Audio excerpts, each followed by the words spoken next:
Well, I'm here in Dunston in Gateshead. Now, Dunston is one of the areas that the Liberal Democrats picked up from Labour 4 years ago when the war in Iraq was a big issue and Labour were doing quite badly across the country generally.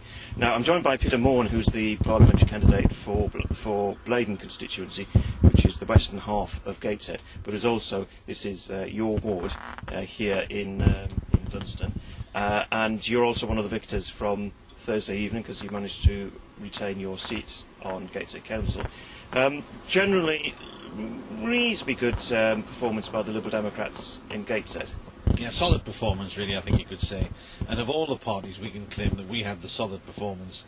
We've seen no particular increase in the Conservative vote, a little bit here, a little bit there, nothing spectacular. They're nowhere near winning any seats in Gateshead, just as they are nowhere near winning any seats in Newcastle. The Labour vote has diminished, and there really has been no challenge to us in our seats. Right, in Gateshead, one seat changed hands. Yes. Winlayton ward. So what's the story there? Well, that was the third seat in Winlayton, which is now Liberal Democrat, and we've taken that again from Labour, consolidated our position in that part of the borough. Right. Now, Labour topped the poll in 13 wards. Now, that's still sufficient to give them a majority on the council. How is that reflected, or how does that play out against previous results in Gateshead? Well, it's the worst result they've ever had. They've never topped the poll in so few wards, and it just is a continuing picture of the erosion of their vote. The increase in our vote, not spectacular, steady and persevering, and we are getting there. Right. Blaydon constituency has 10 wards. Now, the Labour Party did well in 3 of those wards. They held on to them. But what went wrong for the Labour Party in Birtley? Well, in Birtley we have a particular interest in Birtley in the sense that we have a Liberal candidate in Birtley, a Liberal councillor, Cathy King, who has a big following, which we are now going to have to work to make sure that we get the other 2 seats in Birtley. Birtley is a solid Labour seat traditionally, except when the Liberal councillor stands.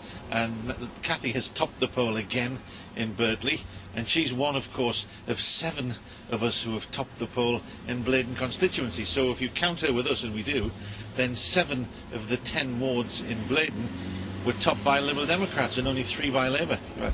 You mentioned before that there was no impact by the Conservatives, but I know in my ward the Conservative vote actually took them into 2nd place, yes, ahead of the Labour Party.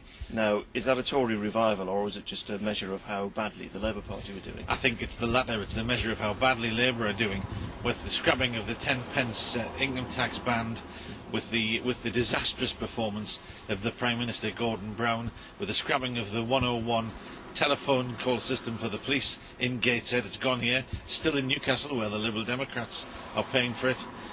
It's just part and parcel of the diminution in the popularity of Labour in this part of the world, and it's been demonstrated now very clearly, and very clearly particularly in Blaydon. But Labour are not particularly popular, in fact quite the opposite, and their vote is going down. That's been reflected in a slight increase in the Conservative vote, and yes, in your ward of Wickham South they did better, but put it into perspective, because there was a huge Liberal Democrat majority with virtually 70% of the vote for the Liberal Democrat candidate and a 1,500 majority, which is massive in local authority terms. Yeah. I think it's also worth pointing out that it used to be a Conservative seat, but they haven't come anywhere near to winning it in the past, I think, 23 years. 1984 was the last time they won it, so long history, long Liberal Democrat history to it. Peter Maughan, thank you very much.